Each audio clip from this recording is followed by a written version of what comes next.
has made another one. You already know the thing. So, next topic we're going to get into. First of all, I want to give my condolences to the friends and family of Jason ARDAY. This is what we're going to be talking about today. So, he's obviously been going viral recently for, being one of the youngest black professors in Cambridge. And then obviously there was some controversy around his name, which ultimately ended up in him, I believe he left his job, and unfortunately now he's lost his life. So let's just get straight into the reactions. Let's just, get straight into the clips, man. Let's find out a bit more about who Jason was. I always felt it was a privilege to have a period of 11 years where maybe I couldn't speak and I couldn't converse in a way that everyone else could, because it allowed me to see things in a different way. Professor Jason ARDAY was diagnosed with autism spectrum disorder at the age of 3. He couldn't speak until he was 11 and read or write until he was 18. Throughout his early years, his parents continued to believe in him. At 18, my mum had got to a point where there was only so much she could do, and she was brilliant, even though she had this belief that, he'll do something okay, but she was just decided, I need someone else to believe in him as much as I believe in him. Therapists predicted he would need full-time assistance throughout his life. How wrong they were. You okay? It was this man, college tutor Sandro Sandri, who helped teach Jason to read and write at 18. I'm just so happy for him. I'm speechless, to be honest. But I never doubt a moment they would achieve where he is. Sandro would spend hours of his free time teaching Jason. There's one thing you said to me which I never forgot, and it was when I was 22, and I said to you I was thinking about doing a PhD. So let me stop you right there. There's people as well that's coming out to say that he's lying. He didn't learn to read and write at 18. Apparently he learned before. So this video was 3 years ago from the BBC, and you got obviously this guy's vouching for him. He is saying that he taught him how to do it at 18. So why are people saying that? But anyway, let's keep it going.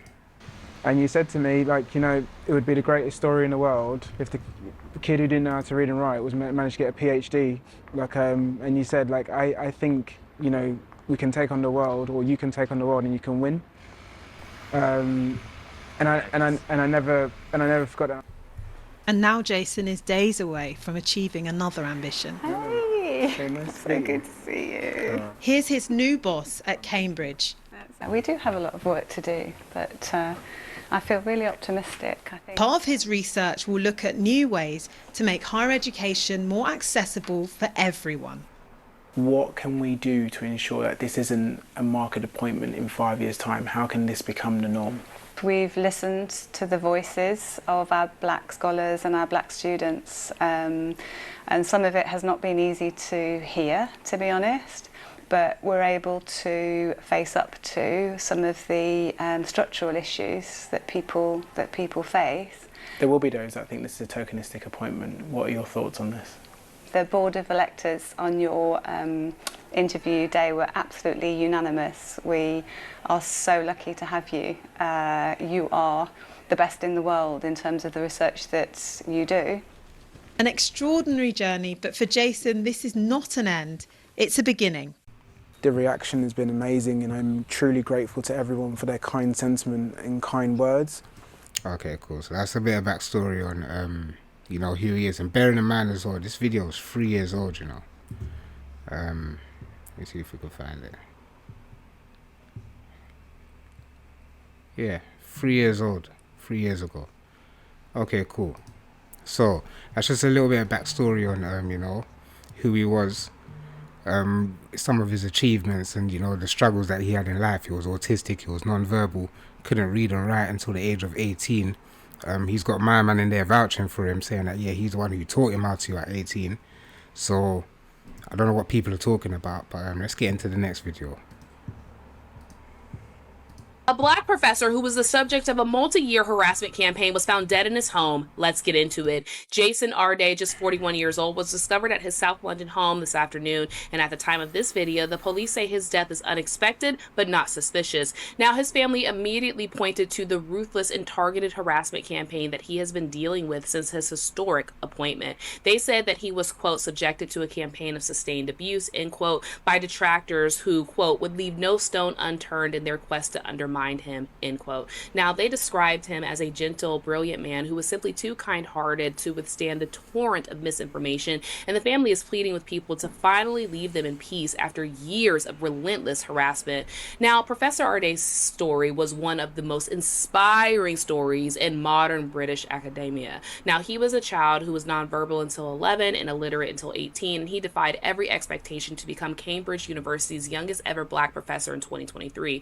Yet, instead of celebrating this, a mob of critics hounded him over unproven plagiarism claims and petty questions about his personal biography. Understand that a formal investigation by Liverpool John Moores University had already thoroughly examined and rejected the plagiarism accusations, fully upholding his PhD, but that didn't matter to his bullies who dug into his charity work. And So yeah, just to stop you right there, the university already done an investigation on him, a thorough investigation, found out that there was nothing wrong. Everyone's just chatting rubbish. And then people still done it. But you know what it is? We all know what it is. They just can't accept the fact that, you know, the black man made it in. He made it true. That's what I believe anyway. Let's keep it going. Achievements for a purpose that had little to do with so-called academic integrity and everything to do with tearing down a black man who dared to be in the position that he was. Now, when Cambridge bowed to public pressure and announced an internal inquiry based on vague new information, Professor ARDAY resigned, and he was heartbroken and stated that the relentless accusations, speculation, and public commentary had already taken an unbearable toll on him. And rather than standing behind him, the university's leadership wavered and threw him under the bus. So the institution that once celebrated him as a pioneer left him to fend for himself against a coordinated smear campaign? Wow. Cambridge's vice... And we just saw that in the first video, how, you know, they were bigging him up, saying, yeah, we're listening to the voices, we heard the messages, we're trying to act on it, but look what he did. People came and started chatting rubbish. After you already done your investigation, people came and started chatting more rubbish, and you lot just folded to it. And said, okay, cool, we're going to do another one. Then he said, you know what, this is long. I'm leaving. Forget you lot. And so we should. Literally. Chancellor has now offered heartfelt sympathies, but for Jason's grieving family who have lost an amazing father, partner, brother, uncle, and son, those words ring hollow. This is Monique with the Black Belt Daily, signing out. Yeah, big up to Monique, man, and the Black Belt Daily. But yeah, that's pretty much the backstory of the incidents that happened. Obviously, we haven't gone into too much detail of, you know, of the accusations and whatnot, but we will do. We will do. So let's get into this next video. Let's go from there. I just going to read a quote that he said last week when he resigned. He said, while criticism is an inevitable part of academic life, what I've experienced has gone far beyond scholarly disagreement. The relentless accusations, speculation and public commentary have taken a profound toll on me and on those I love. He said his resignation shouldn't be mistaken for an acceptance of the narratives that have surrounded him. So it's, it's been... The media itself have jumped on this story. It contains all the elements of using someone for their own agenda, and it's like taking EDI to a new level. There's a whole mix of... Well, let's get into all of that. Yeah. So I know where you're coming from, but I'm gonna... I think we talked about it. We did talk about this previously, and I can see where you're coming from, yeah. But let me just lob something slightly back at you. Go on. Jason ARDAY used the media to his own advantage on many occasions to tell his story. He was someone who was about to publish a book, in fact it had been published in America, which contained this artifice that he had created, these lies that he had told. That is tragic. He is now dead, and the two are maybe linked and maybe not. But when it comes to someone who's so high profile, who's on, you know, panels on BBC One programmes, who's giving talks all around the world, who's a professor at one of the best universities in the world, there's going to be scrutiny there, isn't there? And if that is built on lies, you can't really blame the media for doing their job, can you? No, you can't blame the media for doing their job, but in the same way, I know Caroline Flack's name was mentioned, people do make mistakes. Even though an investigation was done by the university and they found out that there was no you know, no lies, no horseplay, no foul play, no none of that, and he got his degree legit, they're still saying this and still talking like this because more people came outside chatting rubbish when we know what it really is, bro. They just can't accept the fact that he got through. This is disgusting. Yes, I'm not downplaying the mistake that he made. You know, plagiarism is a really serious thing, obviously. But I do think that the way these things can be whipped up to such a degree that it actually affects someone's mental health to the point where this happens, then you do have to question, like, you have to question how we deal with these situations. Do we hang someone out to dry? Is this a modern day like hanging of someone and watching them be destroyed in public and literally pelting them with rocks until they lose their mind? And I feel like that's what's happened in this instance. I'm not in any way advocating what he did. What he did was wrong. Sure. He lost his job as a result. Yeah. Every single newspaper ran the story. We talked about it. It's been broadcast far and wide around the world.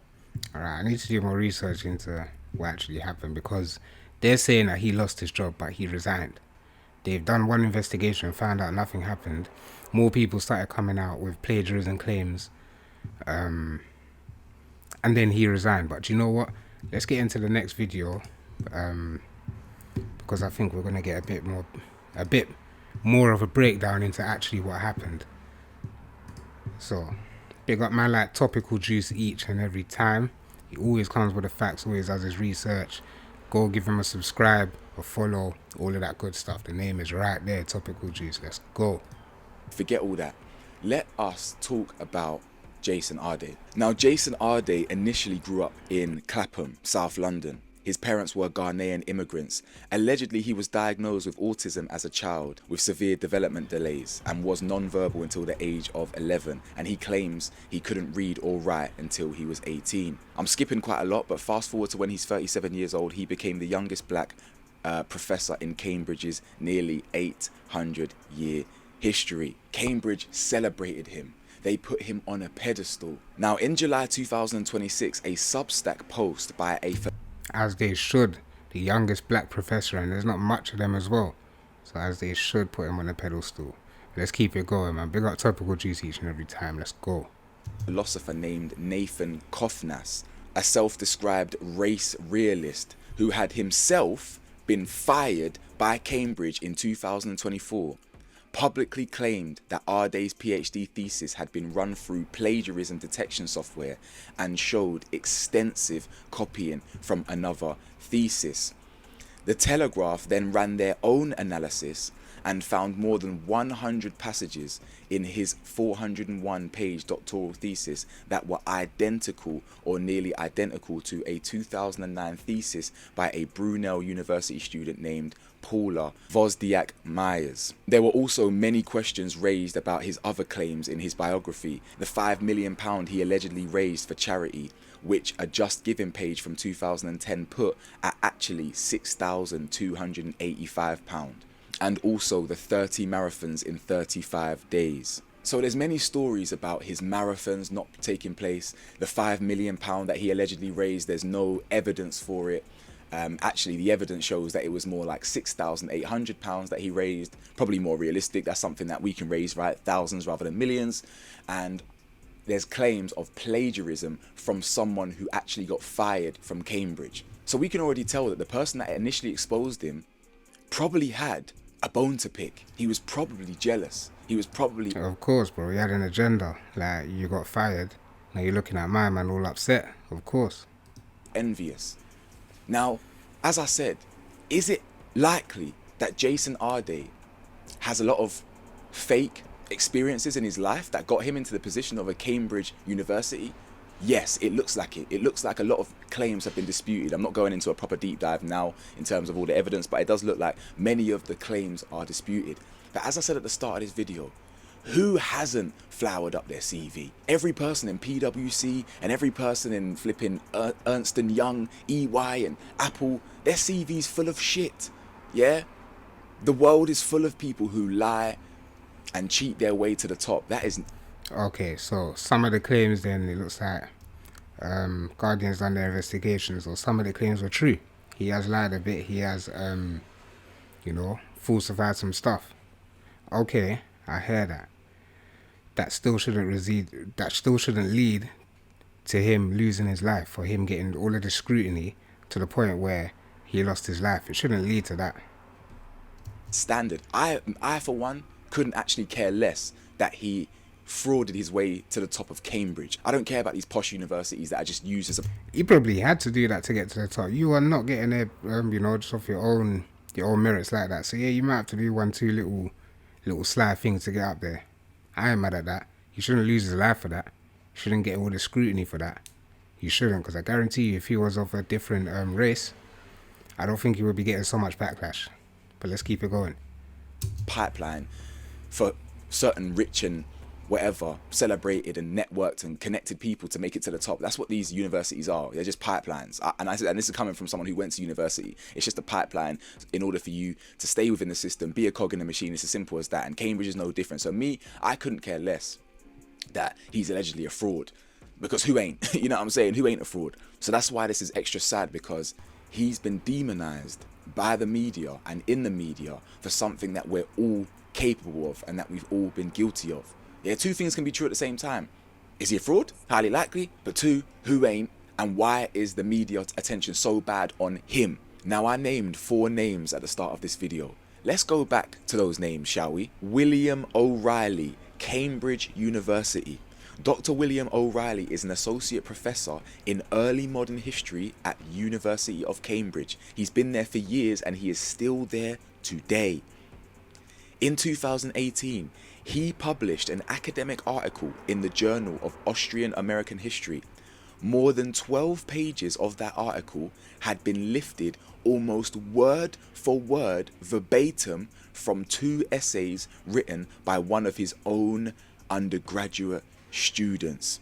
His own student. Work he graded with his own handwriting, with his own feedback. He stole from students and plagiarized them. The student only found out 3 years later when he came across the article. He submitted a formal complaint to Cambridge in 2021. Cambridge investigated for years, and Cambridge's own policy states that plagiarism is serious or gross misconduct that will normally merit dismissal. The tribunal ruled that O'Reilly's plagiarism was the product of negligent acts, but was not deliberate. He kept his job. The student whose original work, whose original ideas, whose academic voice had been stolen and published without credit, received no apology from the university. And it gets even worse, shockingly, because after O'Reilly was cleared, researchers publishing on the academic portal PubPeer found a pattern of verbatim plagiarism in his work dating back to 2006. 3 separate journal articles published between 2006 and 2016 with large sections lifted from uncredited sources. A 2011 article had 2 entire pages taken almost directly from a 95 paper of a different scholar. William Riley is still at Cambridge after being a proven thief for the last 20 years. Did you know that name? Or did we only know Jason ARDAY? Ross Holmes, University of St Andrews. Ross Holmes was a lecturer in Modern Languages Department at the University of St Andrews. And he's right. He's right. Who knew about him? Literally. We're not going to hear about him. There was over 20 years of this stuff he stole from a student. The case was right there. And he didn't even get an apology. Let alone lose his job and get all this scrutiny. He didn't even have to apologize. That's mad. Let's keep it going. A very prestigious university. A formal investigation found that she had committed plagiarism in 7 separate papers published between 2014 and 2022. 7 over 8 years. She admitted to the plagiarism in multiple instances when journals independently investigated. The University of St. Andrews published an official statement confirming the investigation's findings. Did you know her name? Did you know her? Was her face plastered all over the Telegraph? No? Let's continue. Jatinder Ahluwalia, UCL Cambridge Imperial. This one is extraordinary, my peoples. Jatinder's trail of misconduct ran through 4 separate British institutions over more than a decade. He was first dismissed from Cambridge's graduate programme back in '98. He then moved to UCL, where an investigation found he faked results in a paper published in the prestigious journal Nature, and had likely sabotaged his colleagues' work in the process. He moved to the University of East London. Then Imperial College London opened an investigation, and they eventually let him go. 4 institutions faked data in one of the most respected scientific journals in the world. Have you heard of him? Was he plastered all over the Telegraph? Was he condemned by the media for being a fraud and a fake? No? Let's continue. Eric Lamb, Imperial College London. Eric Lamb was a highly published cancer specialist at Imperial College London. Researchers had been flagging suspicious images in his papers on PubPeer since 2018. 3 years of red flags. Imperial eventually fired him in 2021 after an internal investigation found misconduct. This is a cancer specialist at Imperial. His name is barely registered. He is a fake. That is 4 names. And trust me, if I really wanted to go deep, bear in mind, I was just doing a few hours of research and I woke up early to get this video done. If I really wanted to do a proper deep dive, I bet you I could find another 10 names that you ain't ever heard of. Yeah, you're right. You're right, and I see what popped up there. You're right. He's absolutely right. No one's heard about this, and we won't hear about it. Now let's talk about the elephant in the room before I go. Firstly, my camera's about to die, and I need to hurry up and wrap this up. I've got to edit before I go to work. Everyone else was not black. You understand? Now some of them, I'm not saying of course, they were all white. There were some names there that were clearly not white British people, but there most likely is a race element to this, because look how the Telegraph initially reported on him. The Telegraph's headline on the day they published their analysis was, and I quote, "Cambridge's diversity poster boy in plagiarism row." Not Cambridge professor, not sociology academic, not anything positive, diversity poster boy. Think about that framing. Think about that verbiage. They're downplaying his achievements already straight away, even just with the wording. He's not a professor. He's not someone who should be applauded. He got the job purely as a diversity hire. This is a DEI hire. Now, whether you agree with that or not, whether you believe this is just a Cambridge DEI hire or not, because they're not the only ones who believe this, whether you believe it or not, what an interesting way to frame it in a national newspaper. Of course, but you know the newspaper, all media has never had a positive outlook on black people, which is sad. But that's just how it goes. And clearly, for years they've been doing this. Look at the title that they gave him. He was a professor. You know, he earned it. Regardless of what happened, he was a smart man and earned his spot. Now look. The diversity hire got caught in a plagiarism row. As I said, there probably is a race element to this. It's highly likely there's a race element to this. This is a black man, a celebrated black professor in Cambridge, bro. Cambridge is old money. Cambridge is old elitist education. Masonic education. Facts. So, I think we can leave it there, man. Big up Topical Juice each and every time, and trust me. But, yeah, I'm not going to lie, I agree with him in the video. Like he just said, he done a few hours of research and found a few other names, but we don't know about them. I never heard about them. Do you know what I mean? I don't think much people have, and I don't think much people will. But we're hearing about Jason, and we heard about all of his stuff. Calling him a diversity poster boy. That's disrespectful. That's disrespectful. But do you know what it is? We just gotta keep fighting, man. We just gotta keep trying. Yes, it is hard, and yes, we get labelled like this, and then, you know, all of these claims made him ultimately lose his life. That's what I believe. sad, man. It's a sad situation all around. So like I said, my condolences out to his friends and family. Let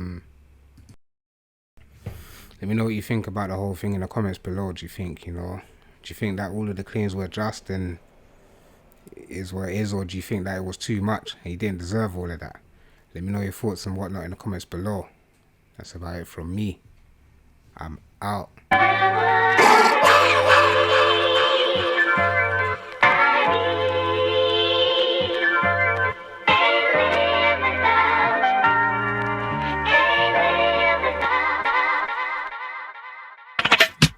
Brownin cute, the sweetest though. She kept it real when I kept it show. She put the mother man on hold and said it's for life, that means to wear old. She loves my smile, it's bright as gold. I love her shape and the way it pokes, the way that it clap when she throw it back, it goes left to right like a metronome. She gets upset with